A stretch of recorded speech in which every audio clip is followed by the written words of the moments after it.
Good morning, everyone, and welcome to Today in Mañana. I'm Alex. This is Michael. We're super excited to have you joining us on a chilly morning. Chilly morning, but listen, winter's only a month away, Alex. So I got bad news. It's only going to get colder. I know, it's not going to get warmer. I know.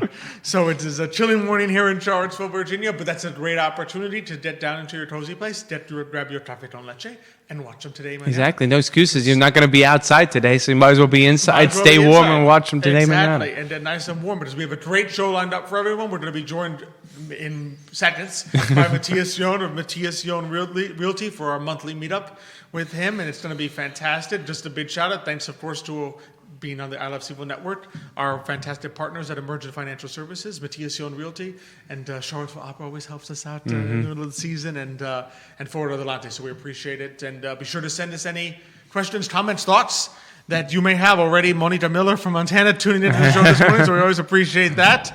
Our great hopefully Monica's staying warm out there in Montana. I hope so, because it's probably cold. And I always worry, because one week it's like, oh, it's only 35 or 40 degrees. It's very nice. And the next week I'm talking to your wife, and it's like, oh, yeah, they got snowed in, minus 20 degrees. 20. I'm like, oh, my God. Exactly. And speaking of which, my wife is watching. Dr. Elizabeth Urpí watching, which means Maria Urpí is probably also watching and smiling. So we appreciate that. Unless she's busy crawling. Unless she's busy, yep, exactly. She may be busy judging, determining whether I do a good job. So with that, let's go ahead and bring in our fantastic guest for today, and it's wonderful always to have you here, Matthias. Yes, Matthias. Thank you for having me. I always like the introduction here on the show. Just said, our fantastic guest, Matthias. You know, I usually don't get this kind of introduction, this welcome. Next time we got dim the lights and then just have the spotlight on him, so it's just like, boom, Matthias is here. You know, once a month when I leave the studio and go back to my office, I always have the chin up, the chest out, full of self-confidence, because you guys always make me feel good. Well, that's wonderful. Yeah. And it's great to have you here right before the holidays. Right before the holidays, that's right. Thanksgiving is 1 week out, and it always feels like it's just a blur between Thanksgiving and Christmas. And I think everyone just refers to it as the holidays, even though there's the holidays, yep, several weeks in between. But it's all right. In my job, not much happens between the one holiday and the others, right? It's just this gray blur, and not too many people are really looking to switch homes between Thanksgiving and Christmas. That's what we observe. But what I wanted to share with you, it's so funny. Right after the holidays is usually when we get calls from people that have made some realizations during the holidays, and it's it leads people to rethink how they live. The space they have, how they utilize the space. And I'm saying this a little bit with humor, because there are some funny anecdotes about what people realize during the holidays about the way they live. And it has to do almost always with the amount of people that come. Because everyone hosts family for Thanksgiving, right? For Christmas, this is when family members from far away travel. And you host them, and all of a sudden, things look very different. You know what I mean with that? Absolutely. Yeah, no, and it's so funny, because I think what happens is, I think a lot of times you fall in love with, okay, look how great this configuration of my house is. I have the living room here, I have this here. Yeah. And then you realize, I never use that room. Everyone always sits in this room in the kitchen here.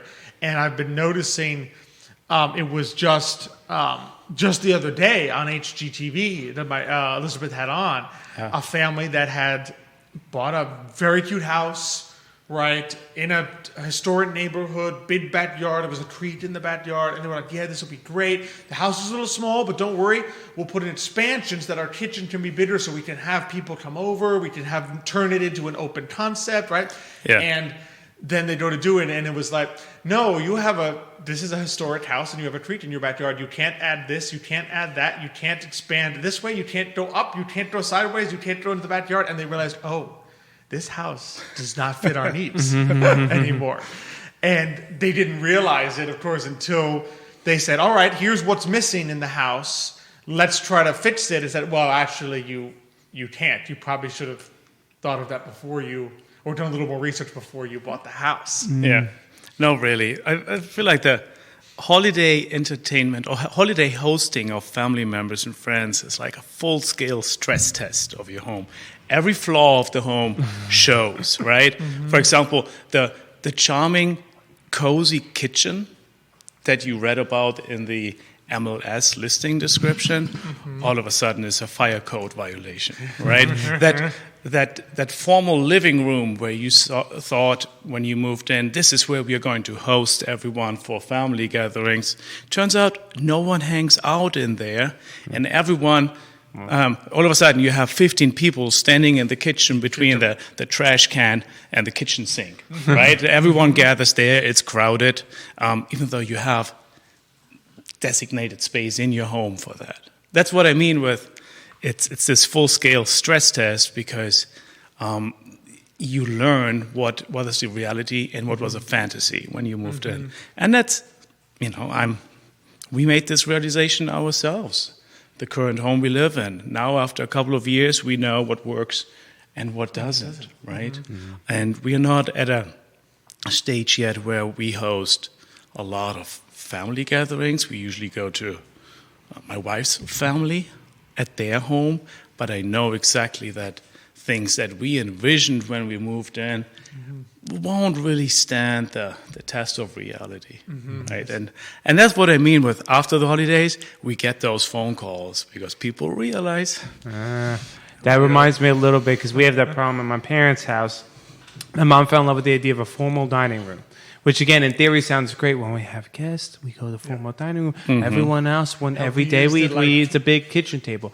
Well, we've probably used a handful of times. Because the problem is it's too small. So when you have guests, it's like, well, no one wants to be cramped in a small dining room on a small dining room table. So everyone just gravitates towards the kitchen. So in the end, everyone eats on the kitchen. You have all the expanded tables, the four-legged ones. And thankfully they were at least smart enough to have a large kitchen. Yes. Sometimes you'll see some of the chefs. Like sometimes when people go to get a kitchen, like you said, Matthias, they'll either be the cozy, or a lot of times chefs will say, no, don't make your kitchen too big. You don't want to be walking around to get to everything. You want everything to be easily accessible. And I said, well, that's great if you're the only one in the kitchen. If you have everybody else sitting there. And there's always the things, too many cooks in the kitchen. That can happen basically with two people. Already there's a couple other people, my mom in the kitchen, she's like, everyone needs to get away. I need my space. I need to do my stuff, because then it's getting too crowded. But I wonder if whether people sometimes when they're looking at home, and I don't know, I've never purchased a home, but whether they look at more of the visual without thinking about the functionality of it, that they're sort of like, oh, this looks beautiful. Look at this room. Yeah, we can make it. But I'm actually thinking, what am I really going to use this room for? Or what is like my lifestyle's actually going to fit into this home?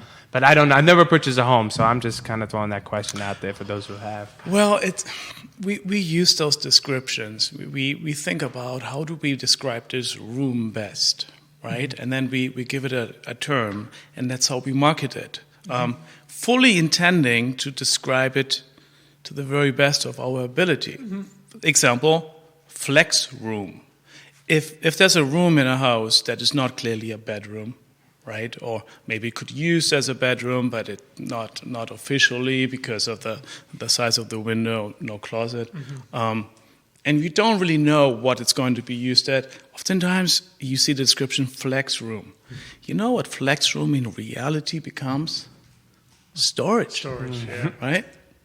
So it's not really a lot of flexibility. It's just right. You wouldn't market it as here's a storage room. That doesn't sound very appealing. No, because you end up with 7 storage rooms in your house if you call it that.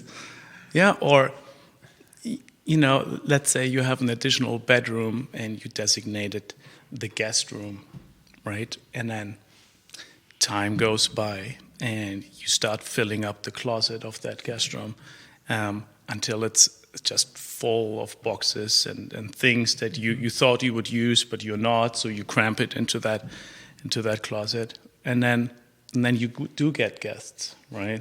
And you wish you had found a different solution for that. So that another example of storage, Which I think is something that I think people underestimate their need for, because I notice a lot of times townhomes, other things like that. There's very little storage because you want the appearance of the home to be larger. So bigger rooms, more space. But of course, that eats away closets, what would otherwise be flex rooms, slash storage rooms. And I think sometimes people don't look for that because when you walk, I don't know if this is your experience when you're showing people houses, a lot of times it's the least interesting part, right? You don't typically go checking around all the closets and basements, and because what you're looking for is, does the kitchen look nice? Does this look nice? Does that look big? And you don't think, well, does the closet look big? Maybe the bedroom closet, I would imagine some people look at, but in terms of the number of places where you can store things, probably is something maybe you have to bring their attention to, as opposed to them noticing it themselves. When I show homes, what I realize is that when people walk through a home and they try to envision their storage needs, they usually just think about Christmas decor. They ask themselves, okay, so where can we store the Christmas tree stand and everything else? So that's what they have in mind, and the solution is usually the attic, right? And so the question then becomes, okay, is the hatch to the attic, is it big enough? Can we move things through there? So that's often how I see people approaching it. In reality, and I can share from personal experience, it's so much more that we have as storage, right? Maybe that's why there's this booming storage facility industry, but that's a topic for a different day, right? I heard if you want to invest wisely, you invest into storage units. Well, nobody throws things out these days. I mean, we know from even personal experience, everybody just keeps everything. We like to accumulate things, right? As humans, that's not really a national problem. I think that's just us humans. We like to accumulate and collect. Absolutely. I'm guilty of that. I mean, another thing that I saw recently that I think I'm wondering if you encounter, or if you're encountering it more, that is somebody, is that I've seen a lot of people, particularly when they do like some of these remodeling shows, that they went for a what's it called? Open concept. Oh, my house is one big room. I can see everything.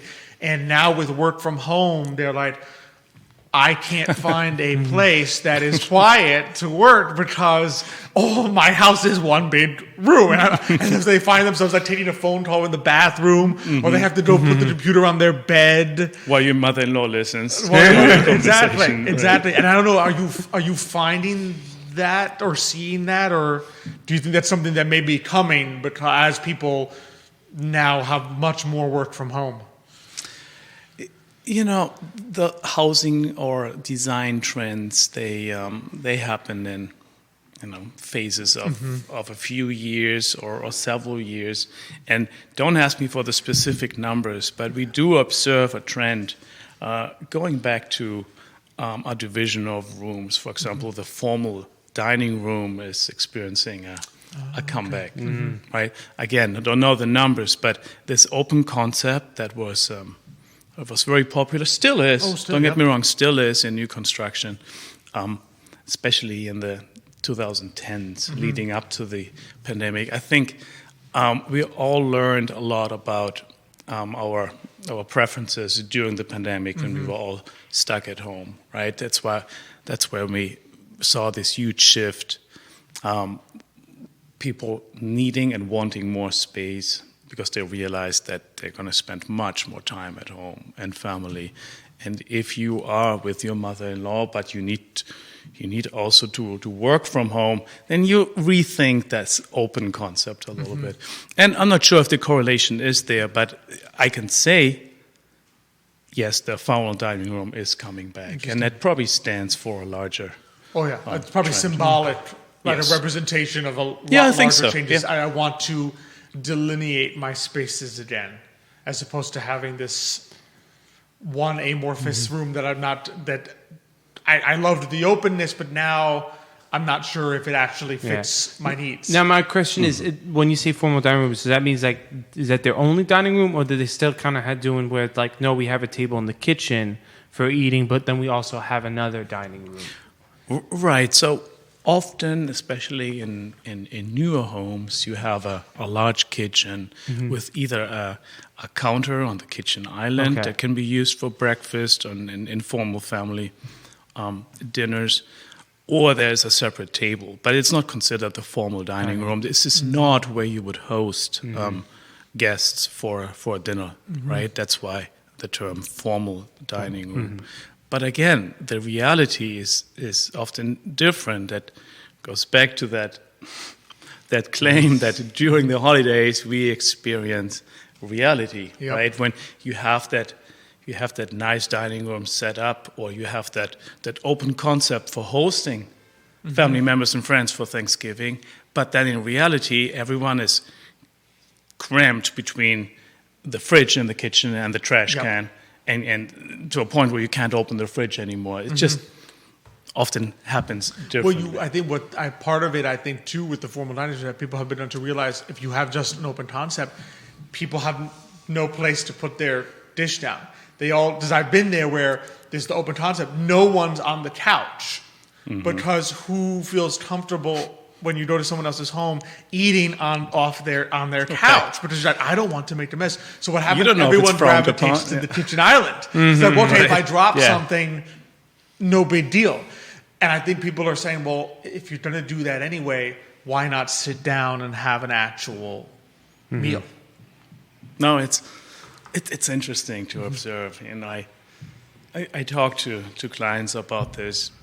And here in this format, we can joke about it a little bit, because it's just what happens. And I experienced this myself. When we moved into our current house, we said, "Oh, the kitchen is just fine." That's actually the word I used. The kitchen is fine, knowing it's not the largest kitchen. And now, 2 children later, it's less fine. It would be good to have a little bit more counter space to prepare meals, because we are double the people now, right? So circumstances change, but especially during the holidays, you really realize where people hang out and what your space needs are. Well, maybe the good lesson as people look for a home, right?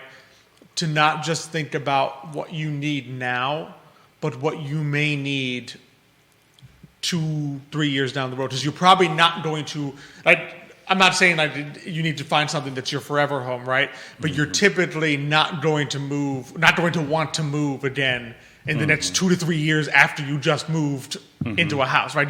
Maybe you do it 5, 6, 7 years down the road, but you don't typically move in and say, oh yeah, 2 years from now I'll just do this whole thing all over again, right? But to think, okay, where could I envision myself in 2 years? What might I be doing? Am I going to wish then that I had a separate study? Am I going to wish for more counter space? Because I've had the same thing. Suddenly, wait a second, half my island is now baby stuff. Baby stuff. Sterilizer, baby things. So it's like, okay, I'm very glad now that I had such a large island, because half is still good to cook on, because the other half is gone. So if this had been a small kitchen, I would have been sitting here with no counter space. But maybe a good lesson for people like, okay, does this work for me now, and will this still work for me in 2 years? It's so important to have this conversation. And, the way people look for homes has changed. Now that everything is accessible online, we all know those big platforms where you can type in your search criteria, and then it shows you the homes. And then oftentimes people pre-select homes, and then they approach us and say, we have identified A, B, and C as homes we would like to see. Can you please help us? And then, so sometimes I like to gently push back and say, okay, those are good examples. It helps me understand more or less what you're looking for, but can we please still have that conversation? Is it okay if I ask all my questions? Because it might help you, especially if it's your first time buying a home, to do your homework, to really analyze what is the best home for your needs. And oftentimes, the realization then is that maybe those pre-selected homes on Zillow might not be the best idea. So I enjoy having that conversation, because it really helps. So it's about asking the right questions. As you just said yourself, you just had a baby. your living situation has changed. And maybe the needs change. Our needs are changing. We have 2 children at home. The home will no longer work in a couple of years. It's not just the space, it's also the layout, the configuration, right? And so it's worth having that conversation.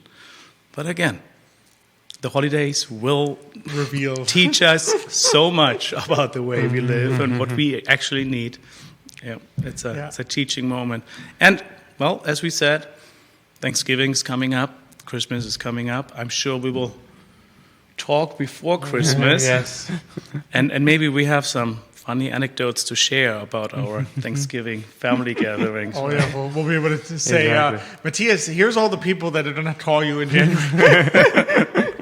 But I think to your point, I think the beauty of it is it is great to be able to take advantage of someone like you, because your questions, right, it's not just so that you know what to do. It also helps them learn about themselves. So that's the beauty of talking with someone who's been through this so many times through the eyes of others. Yeah, sometimes it helps them to be asked those questions because, many people don't know those questions until they're in that situation. And that's what we like to do. Yeah. Right? Well, this has been a pleasure as always. Thanks for having me again. I know. No, I love talking with you. yeah. And it's so funny because, we've got the shorter run, but I always feel like we could just sit here for like a 3-hour podcast and just talk about so many different Get some things. beers and some Coke cuts and stuff like There that. you go. Just have a nice meal and we just talk with Matthias for like 3 hours. Just have today Mañana Maybe that'll be special. the future iteration. Exactly. But thanks so much for joining us So I today. guess we will have one more before One Christmas. more, one more before Christmas in December. Look forward to Looking it. forward to Thanks it. for having me. Have a guys. good Thanks Thanksgiving. for coming. You It was too. wonderful Thanksgiving.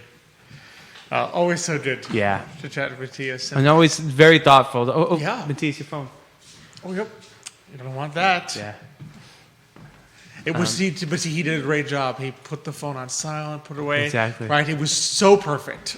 This way to not disturb his day. It's almost too But perfect. it's always nice. Matthias always gets you thinking about certain things, especially when you kind of, again, I've never purchased a home, right? So I've never been in this boat, but just kind of think about, your future, working out what you want. And then really kind of like I was kind of go back to the functionality of your home too. It's like, what's my lifestyle going to be like? Does it actually fit this home versus, oh, this is beautiful. Look, it's got this room and that room and this room. Or like you talk about open space. I know someone who bought open space, and the problem now they're having is like, oh, this person wants to watch this TV, someone else wants to watch TV somewhere else. Well, the problem is it's open space, so the I have my TV over here, you have your can't TV both be watching. You can't both be watching because the volume's going to go. Versus when you actually have individual rooms, it's like, you're in your room, I'm in mine. I'm not going to hear your TV, because the walls will block it out. So it's certain things to think about that you would be like, oh, look, it's nice and open, this and that. Well, what if two different people want to watch TV? You can't do that now. Yeah, exactly. One, and like I said, granted, they're smart builders, right?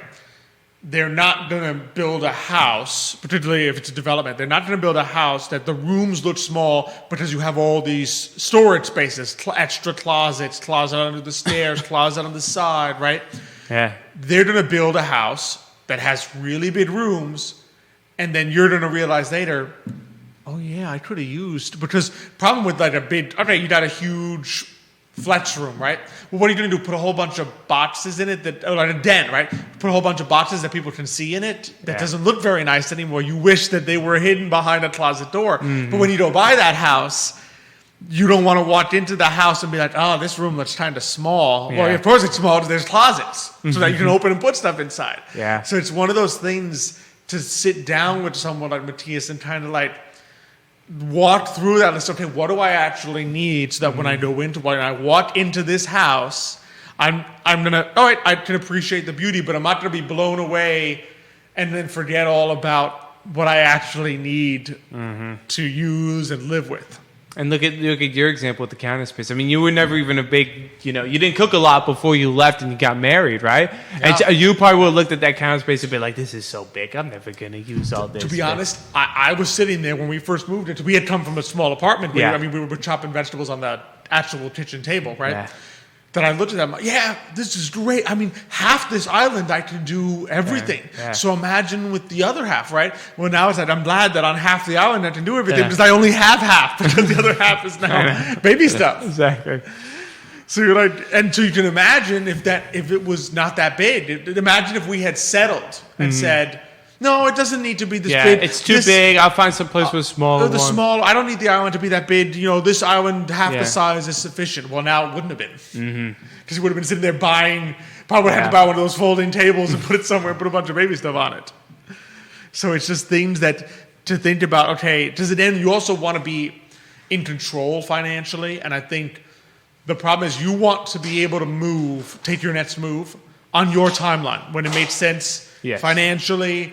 Maybe the conditions are right. You never want to be forced where, oh my goodness, I have no choice but to move, even though interest rates are too high, home prices are too high, I really don't know where to move.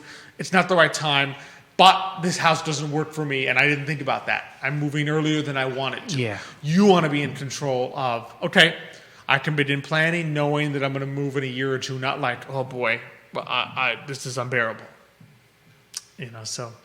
Although I guess you make things work, right? People used to live in tiny apartments and make things work. Yeah, I know. You ever see those old movies in the apartments they used to live in? But again, a different world. I don't think they cooked as much or cooked, Some of the movies, they didn't really cook as much. Although Abuelita used to... Yeah, I guess what Abuelita cooked in a tiny kitchen is I still don't understand how exactly that worked. Skill, I guess. Just made it work. Exactly. You make it work, exactly. Like you and Elizabeth, when you lived in Parby, you said you used to cut vegetables on the table. We made it work. It's not like we didn't cook stuff. We made a lasagna in that apartment. There you go, Yeah. But the extra space is helpful because now you got your cappuccino machine there, so it's like, It's a little more enjoyable. Exactly. It's a little more enjoyable. Just a little bit. A couple other shout-outs of Jerry Miller liking the show this morning, which we always appreciate. Dimitri Gredko watching the show this morning from New York. That's for tuning in. Appreciate it, Dimitri. I always love our favorite viewers. Exactly. All our top viewers. We appreciate them all. But speaking of things that we appreciate and we're excited about, we cannot go through a show without touching on some UVA sports. Yeah, I know. Alex and I have been waiting for a while for UVA football to be good again. We had some rough patches. When Bronco left, it was like... It was rough. It was rough, yeah. Yeah. Now it's... and not what I loved about this last game is, dude, I don't know if you felt the same way. This was not we barely escaped overtime. Yes. Win. Because our three previous wins had been like, oh my goodness, how did we come out of this alive? Exactly, yeah. And this one we were like, whoa, we actually went out there and won. It was what I guess many people will call a statement win because I think, let's be honest, we lost the previous week to Wake Forest. Now, in my opinion, I kind of was like, people were like, oh, look, they lost to Wake Forest, look at Wake Forest. And I'm like, yeah, but we lost our quarterback in the second quarter. I mean, to go through over half a game with your backup quarterback. And like you said, against a team that's supposed to... It's a good pass defense. Yes. So what they were able to do is say, load all right, the box. I'm going to load the box so that you can't run because the only thing you have left is running, and see if your backup quarterback can beat a good pass defense. And I mean, that's a hard ask. Yes. And, we ended up losing the game, but it didn't feel like it kind of lost where it's like, oh, man, it's like we got exposed. I was just kind of like, it felt like some people were acting like that. Where I'm like, I'm not sure about that. And this was a good win to basically say, last week was a fluke. We lost. Chandler Morris came out, the entire offense came out and really kind of put a hammer. And that was closer than it looked because he had 2 picks in the fourth quarter. Yeah. Or no, they sort of touched on it and then they had a pitch 6 or something. Yeah, something happened, but we were... But it was, that game was... It was kind of garbage time stuff. Exactly, yeah. The final score felt closer than the actual game felt. Versus, it felt like UVA was in control from the first quarter to almost the last. So. Yep. Which just leaves us... did I or did I not predict on this show many weeks ago? I said, watch. Us making or not making the championship game is going to come down to beating Virginia Tech. And sure enough, if we beat Virginia Tech, we're 99% chance we make it to the championship game. And if we lose to Virginia Tech, we probably do not make the championship. I always hate these kind of games because, let's be honest, right? Tech is a bad team, and they have nothing to play for. Right? Now, usually, granted, whenever you're playing your rival, you're always going to get amped up. But usually, this is their season. This is their Super Bowl. They're going to look and say, wait a second, our season's going to come down to we can knock Virginia out and make sure they don't play ACC championship game. Yeah. You don't think they're going to play their butts off? Like you said, this is their Super Bowl. They got nothing. They're not playing a bowl game. They're a terrible team. They're not doing anything. An coach who probably wants to get and who's not going to get the job. Yeah, they just hire. That might help us in some cases at that point. Because at that point it's like I'm already out, you know. But still, it's it's just one of those games where it's going to be. They're going to have to come out and match that level of intensity and be like, we want this so bad that we want this more than you want to knock us out. Now, it's UVA a win and they're in situation? It's basically that. Apparently, we'll find out a little more this weekend. Because Georgia Tech's playing Pittsburgh. Georgia Tech is playing Pitt. So one of those two is going to be knocked out. Yes. All right. Apparently, I guess it's more beneficial to us if it is Georgia Tech who is knocked out. Mm-hmm. Because we've beaten someone that Pitt has lost to. So it's advantageous if there's a three-way tie. Mm-hmm. Right? But apparently, we're definitely in if SMU loses a game to either Louisville or... Yes, I'm about to say, SMU's playing Louisville. They're playing Louisville, and then I forget who they play after. Yeah, someone who's not as good. Yes, no one good.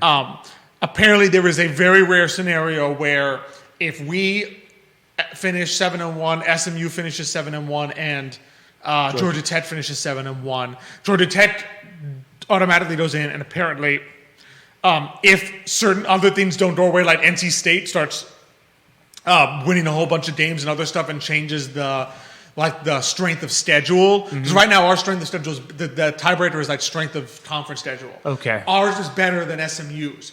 If I guess people that SMU have beaten suddenly start winning all these games. Mm-hmm.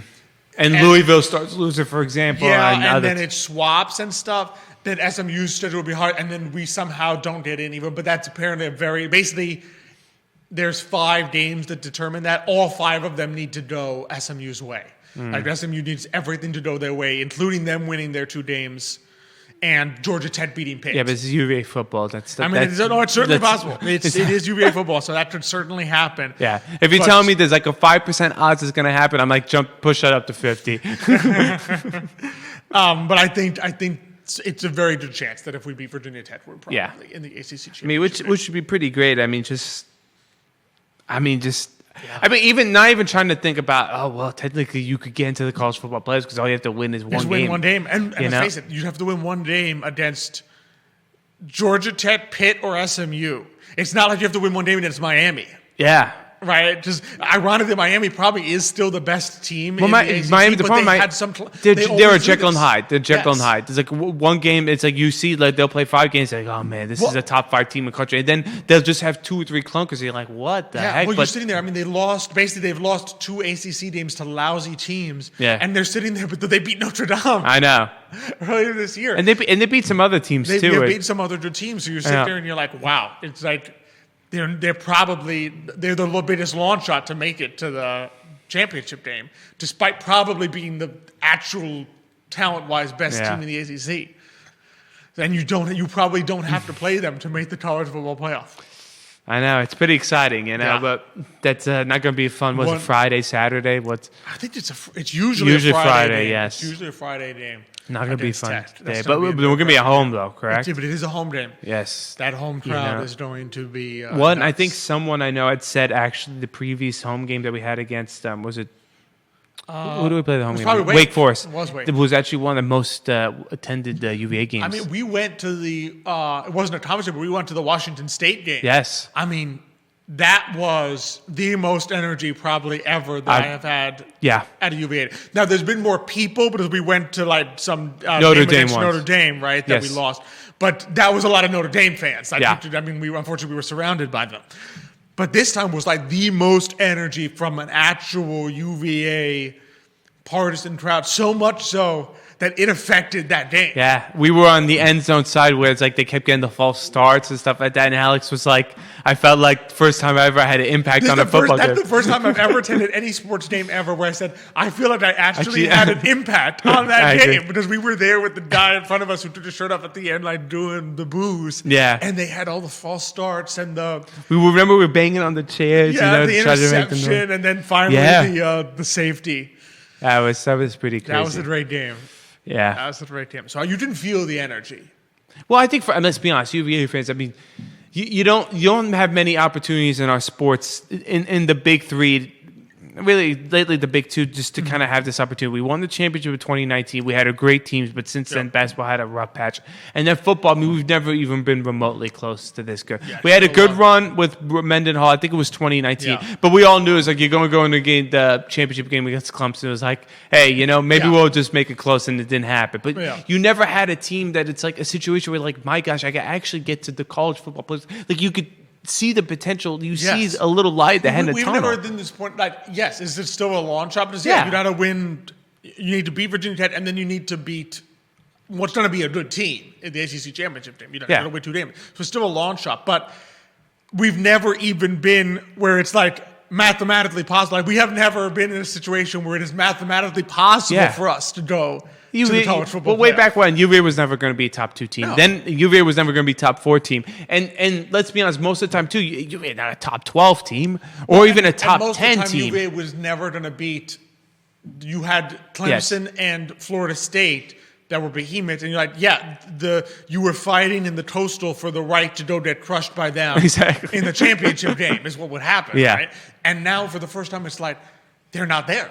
Florida State is not good. Florida State's not making it. Clemson's not making it, and Miami probably isn't making it. So you're sitting there like your championship game to be Georgia Tech. I know, SMU. SMU or Pitt. I don't even know where SMU is. I think it's in Texas. Texas? I thought it was California, then I realized it's Southern Methodist is what it stands for. I'm like, that's just Texas. Oh, it's Dallas? Yeah. Dallas, Texas. Wow. Yeah. And then ACC, I know. The new ACC. Right? I know. It's like with the new Dallas, Texas, Stanford. It was like the new Big Ten. My dad goes, wait, Oregon's in the Big Ten? Was it Oregon that's in the Big Ten? I'm like, remember, everything switched to rats. It's like the Ohio and Oregon and the Washington Big Ten. Is Washington in the Big Ten? I don't know. I can't remember. I know. Washington State isn't. I think Washington State and somebody else are the only ones left in the Pac-12. The Pac-12 has 2 teams in it. Can you win the Pac-12 and get into the... No, it doesn't count anymore. Yeah. What a shit, because otherwise I said maybe UVA should move to the Pac-12. Just like, hey, 3 teams, all we got to do is beat Washington State and somebody else. Be one of them. Yeah, I don't think so. But it's the highest ranked conference champions. So actually, there was a scenario. It's not going to happen anymore. There was a scenario where if we had lost to Duke could potentially have won the ACC, right? Despite the fact that they were like 5-4 at the time. Mm-hmm. And what happens is if that had happened, there was a good chance the ACC champion didn't even go. Because if the committee had said that the group of 5 champion, like the Cincinnati or something, was better than Duke, they could have been like, Duke is just so bad that I don't care that they won the ACC. This other team is getting in. But obviously now that won't happen because whoever wins the ACC will probably be 7. Not only that too. I mean, first of all, Georgia Tech's ranked in the top 25. Yeah, we are ranked in the top 25. We are ranked in the top 20, I believe. Yeah, what are we, 19? Something like that. Yeah. 19. So I mean, we're pretty well ranked. And SMU again, if they won, they would be ranked. Yes, because they would have won out, and at that point, they would be ranked because eventually they would have either beaten us or Georgia Tech, who's a top ranked 25 team, and Louisville. So they would probably jump in. So I imagine whoever wins the ACC will probably get be ranked. Yeah, so that's not going to happen. But there was a scenario there where the ACC champion could have been like so bad that they left them out. Yeah, but I mean, for a school like UVA, I mean, let's be honest. Like, I never liked when people kind of hang banners for it's like, hey, look, we made the playoffs, so we hang a flag and say, look, we made the. But in college football, considering the school you are more academically inclined to have that kind of base and be like, hey, look, we won an ACC championship and we made the cover. Like, I feel like that's actually something really to be proud about. For most schools, that's a big deal. Let's face it, the number of schools that have ever actually won a college football championship is tiny. Yes. And for the most part, that's probably going to be the case. It's always the same schools who are getting the best athletes. Yeah. It's just reality. But the beautiful thing about college football, which I think sadly has been diminished a little bit since they made the playoffs, is you used to just hang your hat on a bowl game. Like, it was your great achievement for a lot of schools. I went to a bowl game and won one. Yeah. Right. And that's what you hang your banner on, but as you know, you're never going to actually win the national championship. Unfortunately, I think the playoff has kind of diminished the value of the bowl games for certain teams. I guess the only thing the playoff does now is, hey, I mean, technically, you could look at UVA could go in and go win the entire championship. You could have a Cinderella run. Some team can basically go in the Cinderella. Versus, let's be honest, it would have been always the 1-2 teams.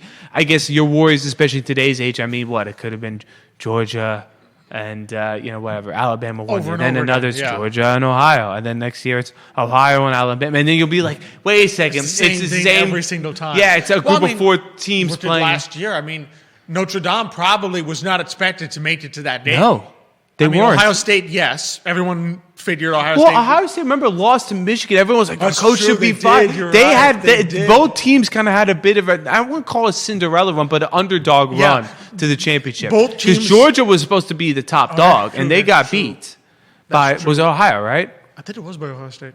And remember. again, Notre Dame pulled off an upset, I Yeah, think, against Penn Oregon State. lost. Oregon lost. And let's Yeah. remember, Ohio State, it didn't feel like that now because they just dominated on their You're way. right. They They And think lost about to it, Michigan. in a 1-2 in a back in the old days was 1 and 2. Neither of those teams would have been Yeah. playing for the national championship. Neither Notre Dame nor Ohio State. It would have been 2 different teams. Exactly. They were not that high. You know? So it's crazy to think Yeah. about. So you never know. So again, there's pros and cons. But I do agree with you. When you use that bowl games, that was kind of like everyone had their individual Super Bowls. So we could end up be playing Miami in some bowl game. It's like this is our Super Bowl. But I You think could pull off a will big be upset. A little bit like that in the sense of if you do manage to win one game in the college football, you won a bowl game because the bowl games are part of the college football playoff now. Yeah, because you're yeah, just but playing the a way better team. Yeah, than exactly. you would have been otherwise. There's not too many teams that I'm looking at the player picture. Well, I'm the like, problem is, you're probably if we do make it, you're probably talking about you're Yeah. probably playing the number 1 or 2 team, or whoever doesn't have the bye. Actually, some of them did the bye, so you're talking about a good team yeah, that you're playing. But you never know. we never know. That's why you got to play the game. Exactly. That's why we gotta be tech. Exactly. So be rooting Make for that. make Alex have a happy Thanksgiving. Yes. Otherwise, he's gonna be very sad. I'll be very sad if we don't beat Tech this year of all years. This year of all years, we should beat them, but we'll see. We'll see what happens. Yeah.